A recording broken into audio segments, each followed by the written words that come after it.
Dear students, आज की classes में आपका हार्दिक अभिनंदन, स्वागत है। आज का हमारा टॉपिक है सेंटेंस। SENTENCE sentence. सेंटेंस यानी वाक्य। सेंटेंस को डिफाइन करते हैं हम। सेंटेंस क्या होता है? A sentence is a group of words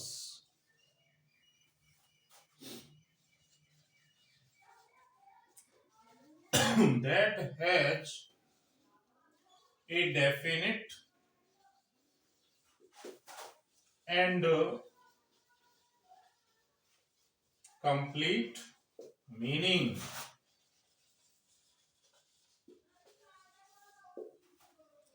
एक सेंटेंस क्या है? एक ग्रुप ऑफ वर्ड्स, शब्दों का एक ग्रुप है, समूह है। दैट है, जो रखता है या जिसका होता है डेफिनिट एंड कंप्लीट मीनिंग, कोई निश्चित एवं पूर्ण अर्थ होता है। तो शब्दों के ऐसे समूह को ही हम सेंटेंस कहते हैं। ये नहीं कि हम हर समूह को सेंटेंस कहेंगे। सेंटेंस का एक ऐसा समूह जिसका निश्चित और पूर्ण अर्थ निकले, उसी को सेंटेंस कहा जाएगा। जैसे मोहित इज ए डॉक्टर। मोहित एक चिकित्सक है।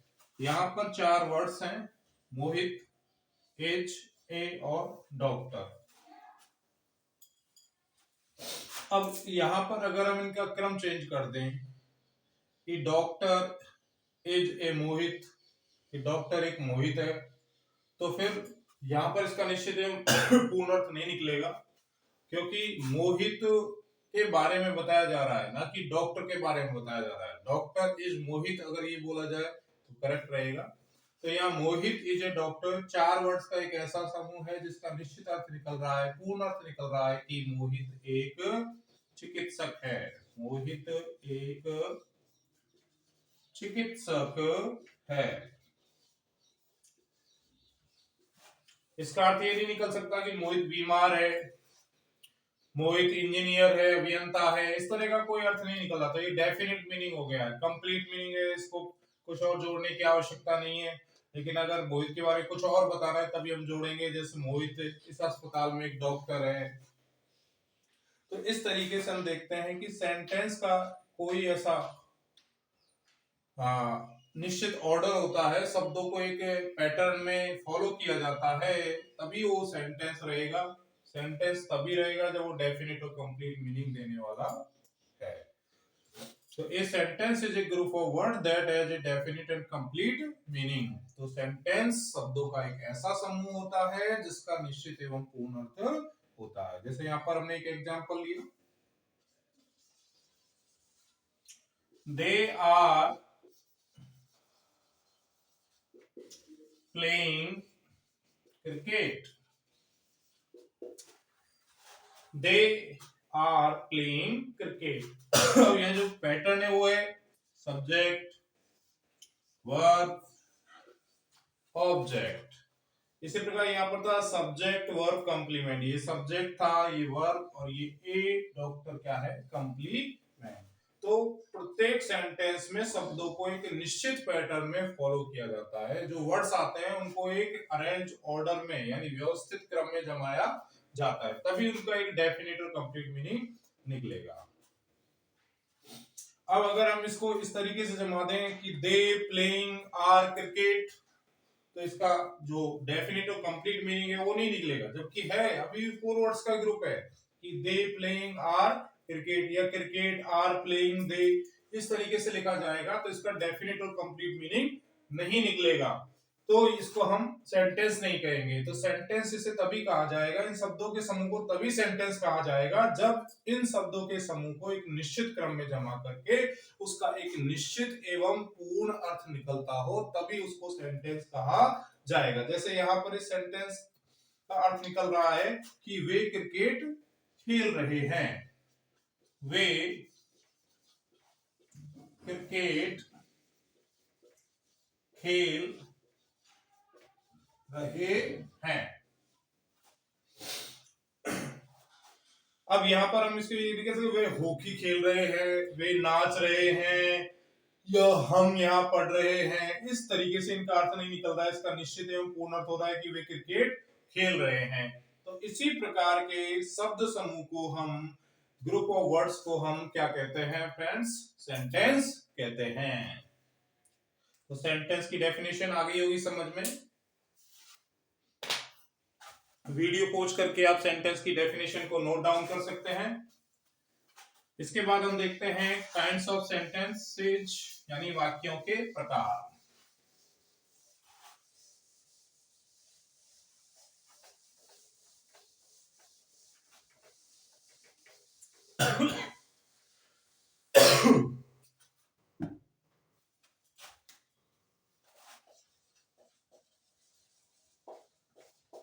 काइंड्स ऑफ सेंटेंसेज यानी कि वाक्यों के प्रकार। वाक्यों को दो आधारों पर वर्गीकृत किया जा सकता है। नंबर एक, बेसिस ऑन द मीनिंग, यानी जो उनका अर्थ निकल रहा है, स्ट्रक्चर के अकॉर्डिंग नहीं, मीनिंग के अकॉर्डिंग। तो इसमें सबसे पहला आता है असर्टिव, यानी दृढ़ता सूचक। इसे हम डिक्लेरेटिव सेंटेंस भी कहते हैं।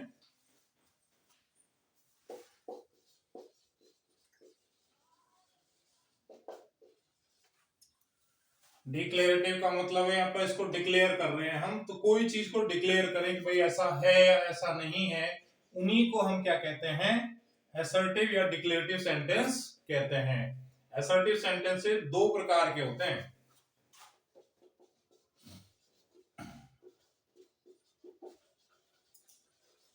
Affirmative and negative.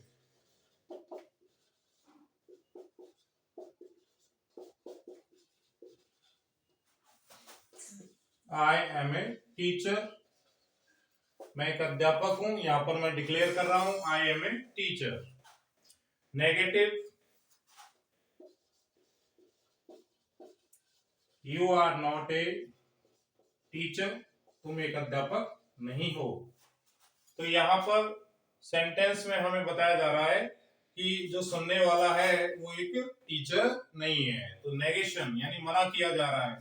तो असर्टिव सेंटेंसेस दो प्रकार के होते हैं, अफर्मेटिव और नेगेटिव। अब दूसरा प्रकार आता है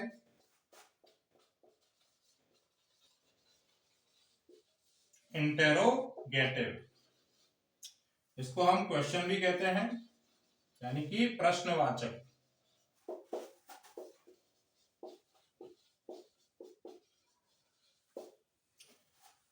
ये भी दो प्रकार से शुरू होते हैं, इसलिए इन्हें दो प्रकार से कहा जाता है। Yes no type. Yes no type जो क्वेश्चंस होते हैं वो हेल्पिंग वर्ड से शुरू होते हैं।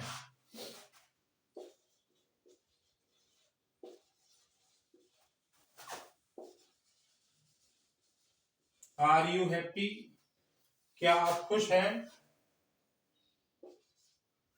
प्रश्न है, तो ये सेंटेंस यहाँ पर हेल्पिंग वर्ब से स्टार्ट है। ये हेल्पिंग वर्ब भी है और मेन वर्ब भी है।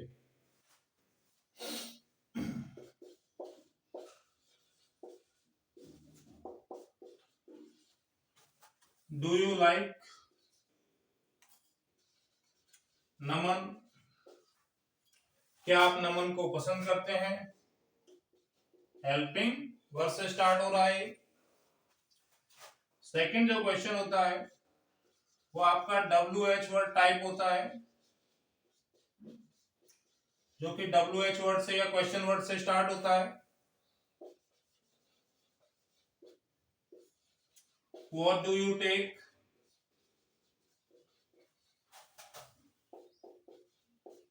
In the evening, आप शाम को क्या लेते हैं? क्वेश्चन वर्ड है। Where डिड दे सी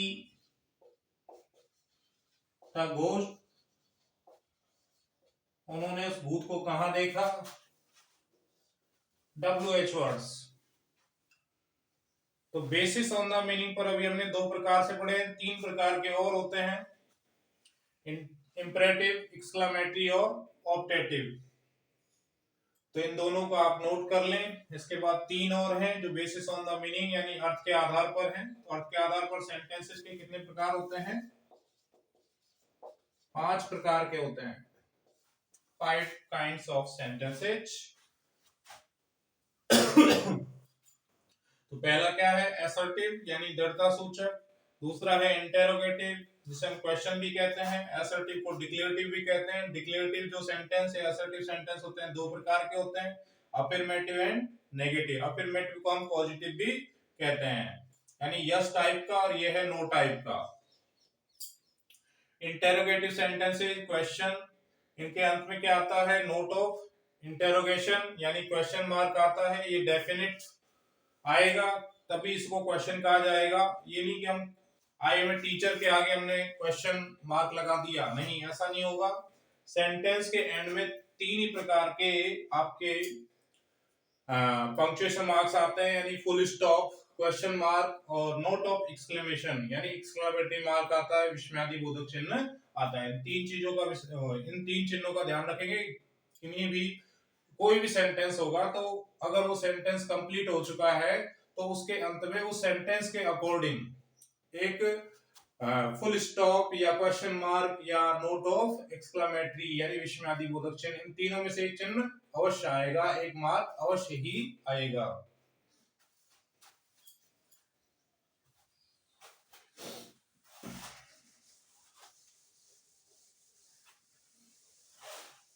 तो मीनिंग के आधार पर सेंटेंसेस 5 प्रकार के होते हैं। अभी हमने दो पढ़ लिए हैं, असर्टिव और इंटेरोगेटिव। इंटेरोगेटिव सेंटेंसेस दो प्रकार के होते हैं, यस नो टाइप जो हेल्पिंग वर्ब से शुरू होते हैं। दूसरा है WH वर्ड टाइप, जिनका आंसर यस या नो में नहीं आकर के किसी अन्य बात में आता है। इसके बाद है सी यानी तीसरा प्रकार इंपरेटिव, जिसे हम आज्ञार्थक वाक्य भी कहते हैं। इन सेंटेंसेस में कोई ऑर्डर, कोई सजेशन, कोई प्रपोजल, कोई रिक्वेस्ट, कोई कमांड, कोई प्रोविजन यानी कि विभिन्न प्रकार के हमें आदेश या आज्ञा के जो भाव हैं वो इन सेंटेंसेस में प्रकट होते हैं। इन सेंटेंसेस में सब्जेक्ट वर्ड यू होता है जो अंडरस्टूड होता है, यानी कि जो भी आज्ञा दिया जाता है, आदेश दिया जाता है, प्रपोजल दिया जाता है, वो सुनने वाले यानी सेकंड पर्सन को दिया जाता है, और सेकंड पर्सन है यू। यू की फैमिली में जितने भी वर्ड्स आते हैं वो सेकंड पर्सन के होते हैं। तो सेकंड पर्सन का मतलब है सुनने वाला। फर्स्ट पर्सन होता है कहने वाला, जिसके बारे में हम और अच्छे से समझ लेंगे जब हम प्रोनाउंस पर ध्यान देंगे। इंपरेटिव, तो यहां पर हम देखते हैं कि ये सेंटेंसेस किस तरीके से स्टार्ट होते हैं। V1 से शुरू होने वाले, इनमें सब्जेक्ट वर्ड स्टार्ट में नहीं लिखा जाएगा, यू अंडरस्टूड रहेगा, ज्ञात रहेगा, सबको पता रहेगा कि भाई यहाँ पर जो आदेश दिया जा रहा है उस आदेश की पूर्ति कौन करेगा, सेकंड पर्सन करेगा यानी यू करेगा। तो यू को हम सेंटेंस के प्रारंभ में नहीं लिखते हैं। तो फर्स्ट टाइप हो गया इंपरेटिव में वर्ब की फर्स्ट फॉर्म से शुरू होने वाले, जैसे मैंने आपको एक ऑर्डर दिया,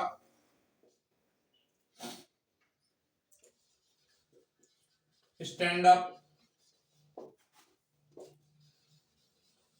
हेल्प हिम, हेल्प, स्टैंड, ये दोनों क्या है? वर्ब का फर्स्ट फॉर्म है, बेस फॉर्म है।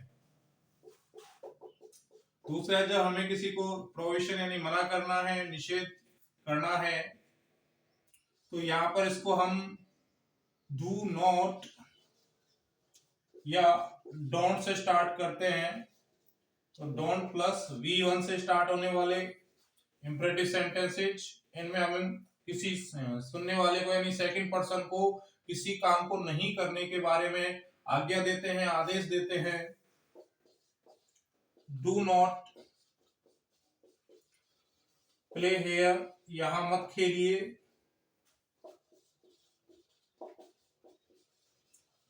डोंट डिस्टर्ब हर, उसे परेशान मत करो। तो यहाँ डू नॉट, डोंट, इसके बाद जो प्ले आया है, डिस्टर्ब आया है, ये वर्ब का फर्स्ट फॉर्म है।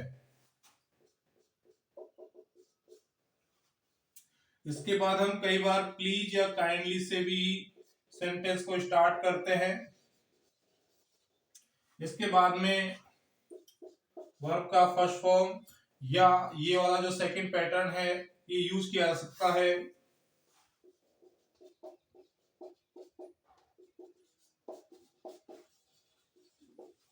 प्लीज हेल्प मी, हम यहाँ पर रिक्वेस्ट कर रहे हैं। प्लीज हेल्प वर्ब का फर्स्ट फॉर्म है। Kindly grant me leave for 2 days। इस तरह का हम पैटर्न किसी एप्लीकेशन में यूज करते आए हैं। काइंडली, इसके बाद ग्रांट यानी स्वीकृत करना, अनुदानित करना। तो जो ग्रांट वर्ड है ये वर्ब का फर्स्ट फॉर्म है। तो प्लीज या काइंडली से हम जो बोध कराते हैं वो है रिक्वेस्ट करते हैं हम किसी से किसी काम को करने की। इसके बाद जैसे हम और एग्जांपल लेते हैं, please don't go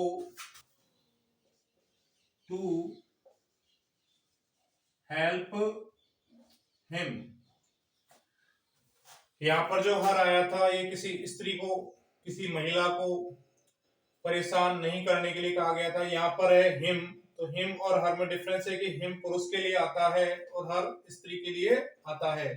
please don't go to help him, कृपया उसकी मदद करने मत जाना। तो किसी और से रिक्वेस्ट की जा रही है कि भाई इसकी मदद करने मत जाना।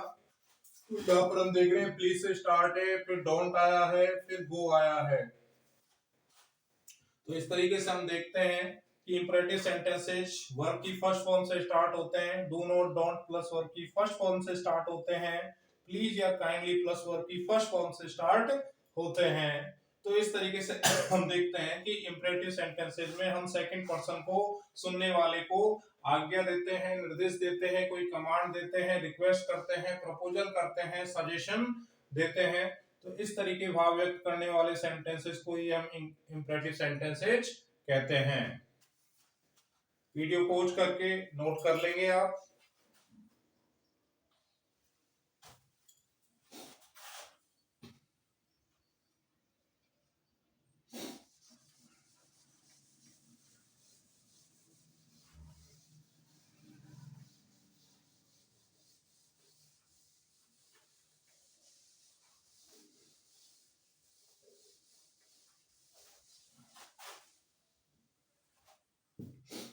इसके बाद फोर्थ सेंटेंस है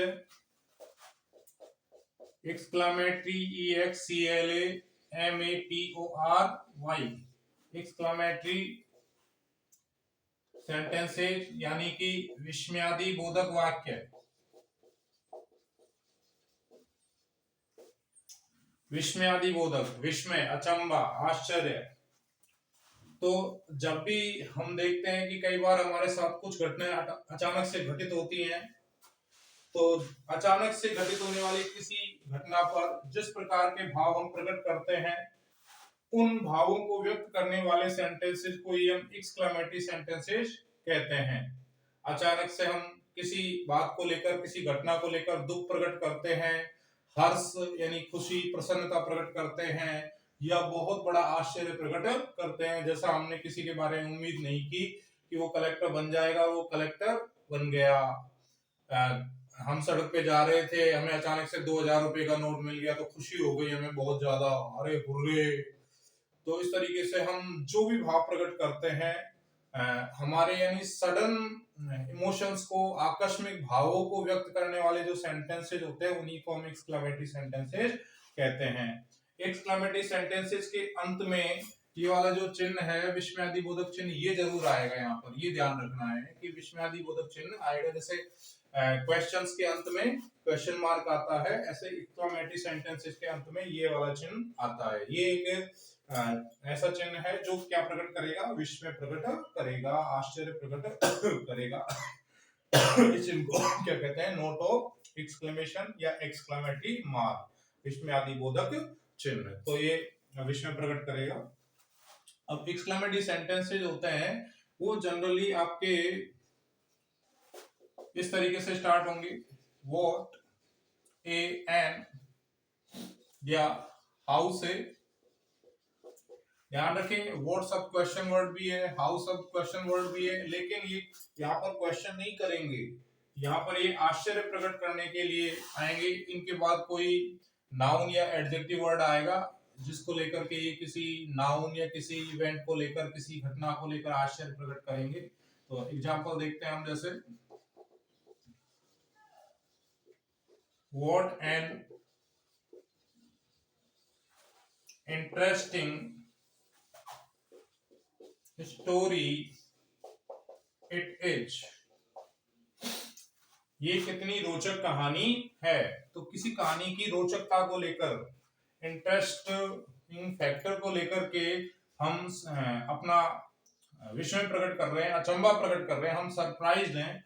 तो what an interesting story it is, last में हमने क्या लिखा है, नोट ऑफ एक्सक्लेमेशन, विस्मयादि बोधक चिन्ह।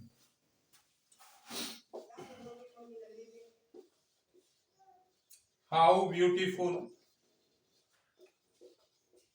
शी लुक्स टुडे, आज वो कितनी सुंदर दिखाई दे रही है या दिखाई देती है, लग रही है। तो उसकी सुंदरता पर, इससे पहले वो इतनी सुंदर दिखाई नहीं दी थी, आज जितनी सुंदर दिखाई दे रही है उस सुंदरता पर उन्होंने आश्चर्य प्रकट किया है। दूसरा है किसी इंटरजेक्शन से स्टार्ट होते हैं। इंटरजेक्शन का मतलब है विस्मयादि बोधक शब्द, यानी ऐसे शब्द जो विस्मय प्रकट करने के लिए आते हैं, और विस्मयादि बोधक जो वर्ड्स होते हैं, शब्द होते हैं, उनके अंत में भी ये चिन्ह, नोट ऑफ एक्सक्लेमेटरी, ये आता है। तो हम देखते हैं एग्जाम्पल के रूप में, hurray we have won the match. तो यहां पर जो एक्सक्लेमेटरी सेंटेंसेज है वो इंटरजेक्शन प्लस आपका जो असर्टिव सेंटेंस होता है, इन दोनों को प्लस करने पर होता है। लेकिन यहाँ पर यहां तक ही इसको एक्सक्लेमेटरी कहा जाएगा। ये विस्मयादि बोधक चिन्ह आ गया है इसके अंत में, ये ध्यान रखें, ये इंटरजेक्शन है, एक वर्ड है, ये पूरा सेंटेंस नहीं है, लेकिन पूरे सेंटेंस जैसा मनोभाव प्रकट कर रहा है।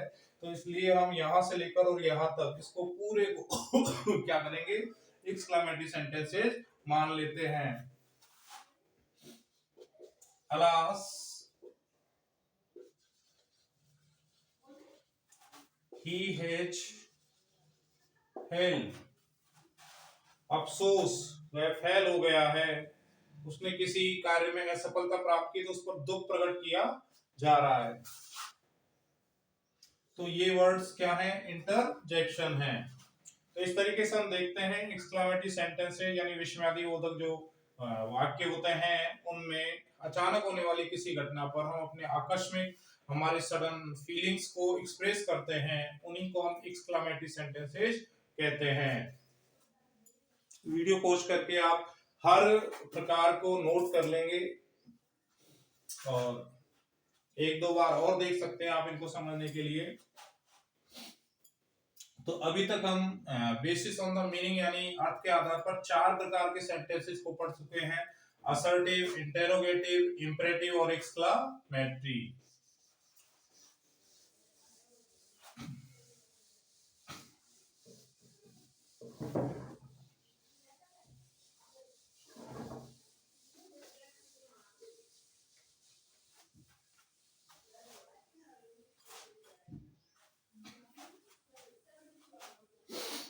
इसके बाद हम देखते हैं पांचवा सेंटेंस, वो है ऑप्टेटिव।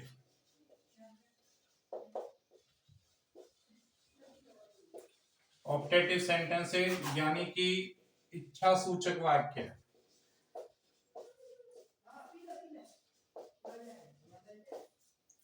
इनके अंत में भी एक्सक्लेमेटरी मार्क आता है, विस्मयादिबोधक चिन्ह आता है, ये ध्यान रखेंगे। ये प्राय में से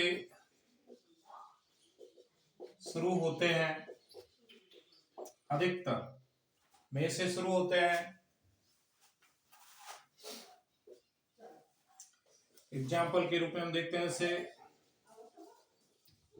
मे गॉड ब्लेस यू, भगवान तुम्हें खुश रखे। हम किसी के लिए इच्छा प्रकट कर रहे हैं। कई बार हम फ्रेज के जरिए भी अपनी इच्छाओं को व्यक्त करते हैं। अगर यहाँ पर हम मे को यूज नहीं करते, मे जो कि एक मॉडल वर्ब है, मॉडल ऑक्सिलरी वर्ब है, ब्लेस यहाँ पर वर्ब का फर्स्ट फॉर्म है, तो हम जानते हैं कि मॉडल्स के साथ में वर्ब की फर्स्ट फॉर्म का यूज किया जाता है। ये सब्जेक्ट है जो आपको ब्लेस देने वाला है, आशीर्वाद देने वाला है। अगर हम इसमें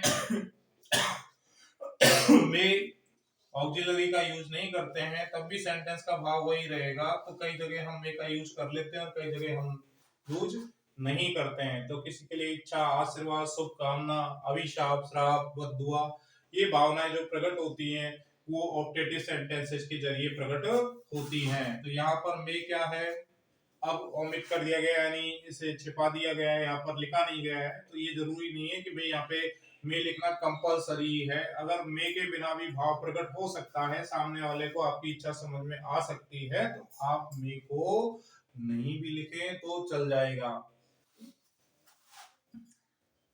अब कुछ फ्रेजेस के जरिए भी होता है, जैसे आप किसी को बर्थडे विश कर रहे हैं, हैप्पी बर्थडे, तो उसके बाद में भी आपको क्या करना है, नोट ऑफ एक्सक्लेमेटरी यानी एक्सक्लेमेशन लिखना है, ये ध्यान रखना है। हैप्पी बर्थडे यानी जन्मदिन की बहुत बहुत शुभकामनाएं। इस तरीके से आप अपनी इच्छाओं को प्रकट करते हैं। तो ये फ्रेज है। तो इस प्रकार हम देखते हैं कि सेंटेंसेज जो मीनिंग के आधार पर है वो 5 प्रकार के होते हैं। अब हम देखते हैं अकॉर्डिंग टू स्ट्रक्चर या अकॉर्डिंग टू क्लॉजेज, यानी क्लॉजेज के अनुसार देखते हैं। तो इस प्रकार से हमने देखा कि अर्थ के आधार पर सेंटेंसेस 5 प्रकार के होते हैं, असर्टिव, इंटेरोगेटिव, इंपरेटिव, एक्सक्लेमेटरी और पांचवा क्या है, ऑप्टेटिव। असर्टिव का मतलब है डिक्लेरेटिव यानी दृढ़ता सूचक, जिसमें हम किसी के बारे में कोई फैक्ट बताते हैं कि ऐसा होता है या नहीं होता है।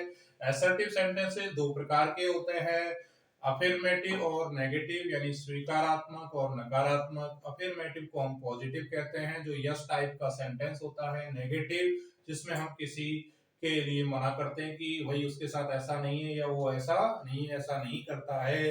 नेगेटिव सेंटेंसेस में हेल्पिंग वर्ब के बाद हम नॉट का यूज करते हैं, या नेगेटिव सेंटेंसेस में हम किसी नेगेटिव एडवर्ब्स का hardly, scarcely, barely, rarely, no, never आदि का यूज करके उस सेंटेंस को नेगेटिव बनाते हैं। इसके बाद आता है इंटेरोगेटिव सेंटेंसेस, जिनके अंत में क्वेश्चन मार्क लगा रहता है। इंटेरोगेटिव सेंटेंसेस का प्रयोग हम तब करते हैं जब हमें किसी से कोई जानकारी प्राप्त करनी होती है। तो इंटेरोगेटिव सेंटेंसेस यानी क्वेश्चंस 2 प्रकार से शुरू होते हैं, किसी हेल्पिंग वर्ड से या WH वर्ड से। हेल्पिंग वर्ड से शुरू होने वाले प्रश्नों का उत्तर, क्वेश्चंस का जो आंसर्स है वो यस नो में आता है, तो ऐसे क्वेश्चंस को हम यस नो टाइप क्वेश्चंस कहते हैं। या दूसरे शब्दों में कहें कि यस नो टाइप क्वेश्चंस को हेल्पिंग वर्ड से शुरू करके बनाया जाता है। दूसरा है WH वर्ड टाइप, जिसमें यस नो के अलावा और कोई उत्तर आएगा जो WH वर्ड आपसे आस्क करेगा, पूछेगा। तीसरा होता है इंपरेटिव सेंटेंसेस, जिनमें हम किसी के लिए कोई आज्ञा, कोई निर्देश, कोई सलाह, मशविरा, निषेध, आज्ञा, निवेदन, सुझाव आदि का बोध कराते हैं। तो इसमें सेकंड पर्सन सब्जेक्ट जो होता है यू होता है वो अंडरस्टूड रहता है। इंपरेटिव सेंटेंसेस में सेंटेंस के प्रारंभ में नहीं लिखा जाता है। ये प्राय वर्ब की फर्स्ट फॉर्म से स्टार्ट होते हैं, डोंट या डू से प्रारंभ होते हैं, नॉट से प्रारंभ होते हैं, इस तरीके से हम देखते हैं। फिर चौथा आता है एक्सक्लेमेटरी सेंटेंसेस, जो हमारे किसी घटना पर आकस्मिक भावनाओं को व्यक्त करते हैं, उनको हम एक्सक्लेमेटरी सेंटेंस कहते हैं। फिर पांचवा आता है ऑप्टेटिव सेंटेंसेस, जो कि इच्छा सूचक वाक्य कहलाते हैं, जिनमें हम किसी के लिए कोई आशीर्वाद, शुभकामना, इच्छा प्रकट करते हैं, बद्दुआ प्रकट करते हैं, तो उन्हीं सेंटेंस को ऑप्टेटिव सेंटेंसेस कहते हैं। आपको ये ध्यान रखना है कि ऑप्टेटिव सेंटेंसेस जनरली मे से प्रारंभ होते हैं और कई बार उनके प्रारंभ में स्टार्ट में मे नहीं लिखा रहता है। मे एक मॉडल ऑक्सिलरी है, मॉडल वर्ब है, जो कि शुभकामना, इच्छा को प्रकट करता है। तो अगर किसी सेंटेंस में आपको इच्छा वाला भाव प्रकट हो रहा है तो वहां बिना हिचक, बेहिचक आप मे का यूज कर सकते हैं।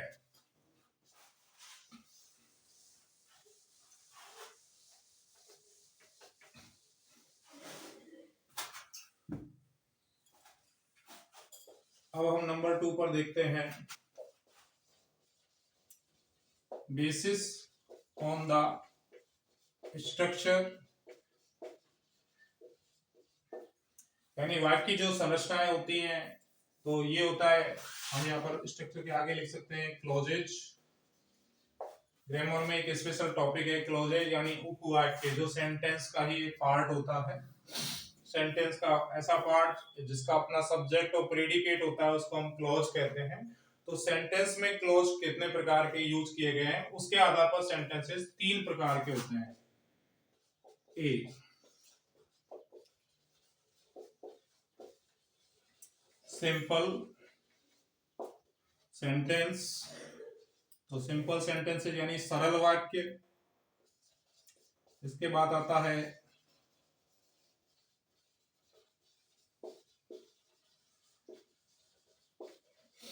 कंपाउंड सेंटेंसेस यानी संयुक्त वाक्य, और इसके बाद आता है कॉम्प्लेक्स सेंटेंसेस यानी कि मिश्रित या जटिल वाक्य। चौथा भी हम कर सकते हैं कंपाउंड प्लस कॉम्प्लेक्स। तो सिंपल सेंटेंसेस में क्या होता है कि एक ही क्लॉज का यूज किया जाता है, जो कि प्रिंसिपल क्लॉज होता है। जैसे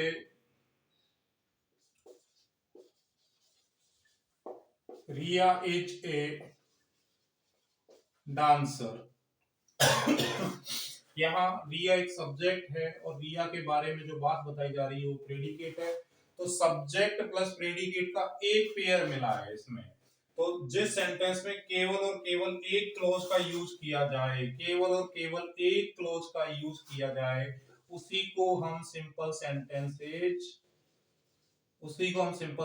कहते हैं। तो इसमें एक ही क्लॉज है।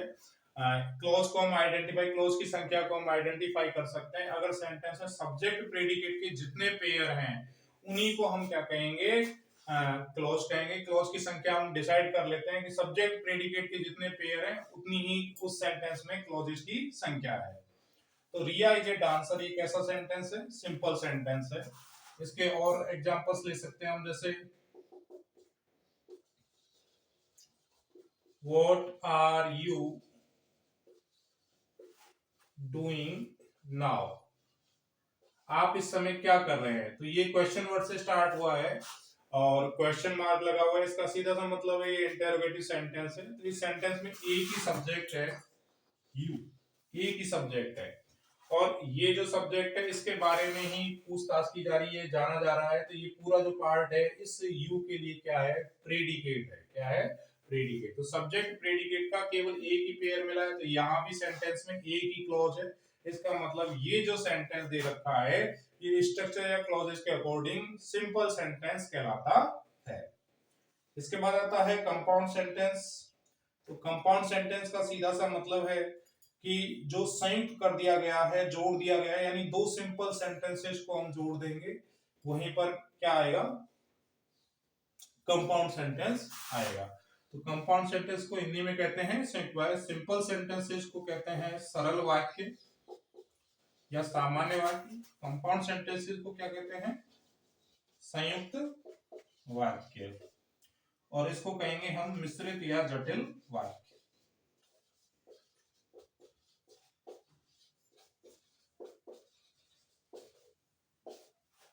तो इसमें दो सिंपल सेंटेंस आएंगे या दो प्रिंसिपल क्लॉज आएंगे। जैसे यहां पर एग्जांपल देखते हैं हम, Riya is a dancer and Priya is a singer. तो यहाँ हम देखते हैं कि दो बातें हैं जिनको एंड से जोड़ा गया है। तो रिया यहाँ सब्जेक्ट है और इज ए डांसर इसका प्रेडिकेट है। प्रिया यहाँ सब्जेक्ट है, इज ए सिंगर ये इसका प्रेडिकेट है। तो इस सेंटेंस में हम देखते हैं कि दो क्लॉजेस दिए गए हैं और दोनों ही क्लॉजेस को अगर हम अलग अलग भी लिखते हैं तो दो सिंपल सेंटेंसेस बनते हैं।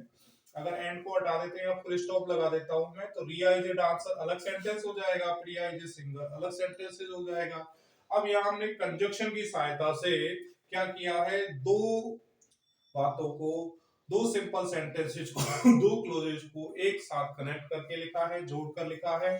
तो ऐसे सेंटेंसेस को हम संयुक्त वाक्य कहते हैं। और संयुक्त वाक्यों में कोऑर्डिनेटिंग कंजक्शन का, यानी जैसे एंड है तो ये कोऑर्डिनेटिंग कंजक्शन है, इस कंजक्शन का यूज किया। ऐसे बहुत सारे कंजक्शंस है जो कोऑर्डिनेटिंग कंजक्शन कहलाते हैं। और कोऑर्डिनेटिंग कंजक्शन जो होते हैं वो दो सिंपल सेंटेंसेस को, यानी कि दो प्रिंसिपल क्लॉज को एक दूसरे से कनेक्ट करते हैं। यहाँ पर कोई फर्क नहीं पड़ेगा अगर मैं इस सेकंड जो क्लॉज है इसको फर्स्ट क्लॉज के स्थान पर लिखूं और फर्स्ट को सेकंड क्लॉज के स्थान पर लिखूं। अब बात करते हैं कॉम्प्लेक्स सेंटेंसेस की। तो इसमें जो आता है, एक प्रिंसिपल क्लॉज कम से कम होता है, यानी एक ऐसा सिंपल सेंटेंस दिया जाएगा जिसके ऊपर दूसरे और क्लॉज डिपेंडेंट होंगे। जैसे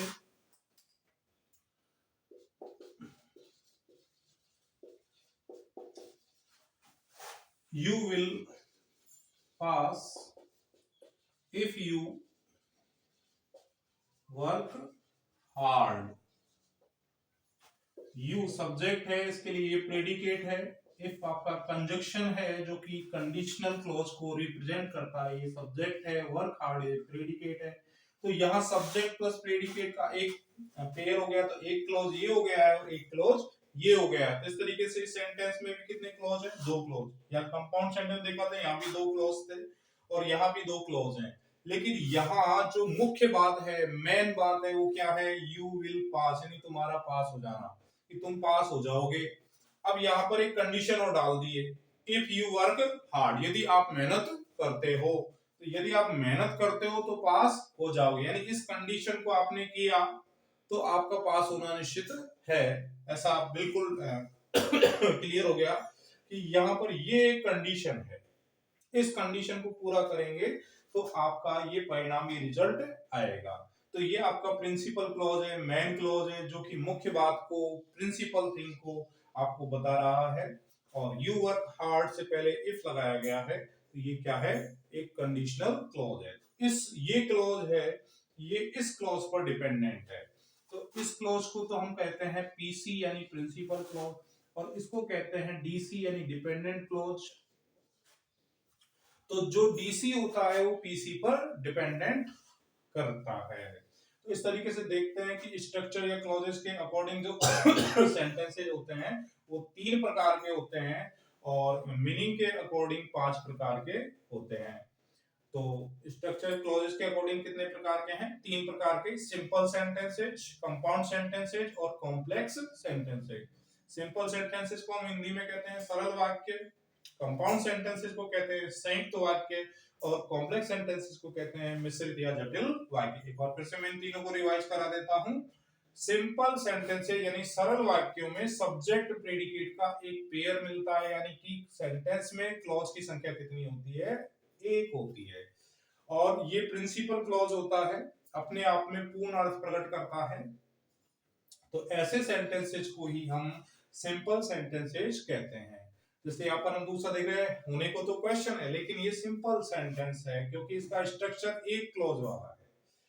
कंपाउंड सेंटेंस में देखते हैं कि एक से अधिक क्लॉज होते हैं और दोनों ही क्लॉज आपके प्रिंसिपल क्लॉज होते हैं। ये दोनों क्लॉज हैं, रिया इज ए डांसर, ये भी पीसी यानी प्रिंसिपल क्लॉज है, प्रधान उपवाक्य है। अपना अर्थ अगर अलग से देना चाहे तो ये पूर्ण रूप से प्रकट कर सकता है। जैसे प्रिया इज ए सिंगर, ये भी आपका ऐसा क्लॉज है जो कि पूर्ण अर्थ प्रकट कर सकता है, इंडिपेंडेंटली अपना मीनिंग एक्सप्रेस कर सकता है, स्वतंत्रता पूर्वक अपने वाक्य के अपने अर्थ को प्रकट कर सकता है।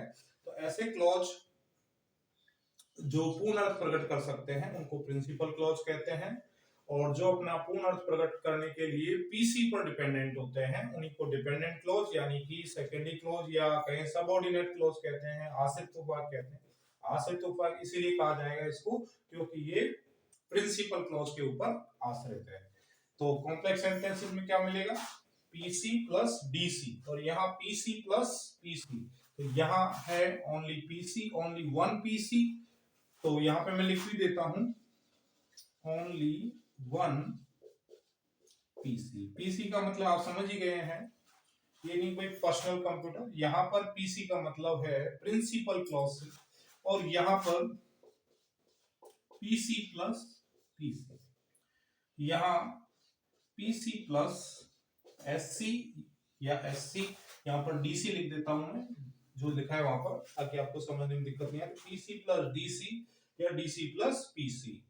तो जहां डिपेंडेंट क्लॉज और प्रिंसिपल क्लॉज को जोड़ करके लिखा जाता है उसको हम कॉम्प्लेक्स सेंटेंसेस कहते हैं, और जिन सेंटेंसेस में हम पर्सनल क्या नाम है प्रिंसिपल क्लॉज को दूसरे प्रिंसिपल क्लॉज के साथ हम कनेक्ट करके जोड़ करके लिखते हैं उनको हम कंपाउंड सेंटेंसेस कहते हैं, और जिन सेंटेंसेस में केवल और केवल एक प्रिंसिपल क्लॉज होता है और केवल एक ही क्लॉज होता है उसको हम सिंपल सेंटेंसेस कहते हैं। तो उम्मीद करता हूं दोस्तों आपको आज की क्लास पसंद आई होगी। अगर आपको पसंद आई है तो अपने साथी स्टूडेंट्स को ज्यादा से ज्यादा शेयर करें, उन्हें चैनल को लाइक करने के लिए कहें, सब्सक्राइब करने के लिए कहें, और ज्यादा से ज्यादा स्टूडेंट्स के पास ऐसे वीडियोज आप शेयर करें। Thank you.